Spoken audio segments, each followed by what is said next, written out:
inaweza kuwa na maana hiyo ipatie. Nimebeba wahusika wawili, anayehojiwa unaendeleaje na anayehoji unaendeleaje. Mhusika wa kwanza anakuhoji unaendeleaje,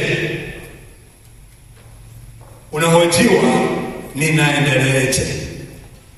Waweza kujiuliza unaendeleaje ukajipa majibu. Katika mtazamo wa unaendeleaje, tutaangalia mtazamo katika masuala ya kiroho. Nikikuangalia hapo, hawa ndio kamera huku mbele. Kwa mtazamo, nikiambiwa wanaendeleaje wale, kwa haraka haraka, kwa sababu wako na vitu, nitajibu wanaendelea vizuri.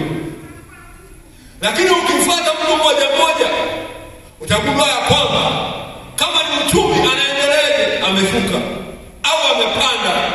Yako maendeleo, yaani unaendeleaje katika mtazamo wa kufanikiwa, lakini huko mtazamo wa kutokufanikiwa, wewe unajua unaendeleaje. Na ndio maana nimeona kitu hiki kidogo, jihoji unaendeleaje, nijihoji ninaendeleaje. Kwa nini kuendelea? Ni kwa maana ya kwamba ulikuwa hatua fulani, inawezekana katika hatua uliokuwa tulipokuwa tunaachana, ulikuwa na hatua fulani katika masuala ya kiroho, lakini ukiangalia sasa unaendeleaje, inawezekana umepungua au umepanda. Sasa unaendeleaje?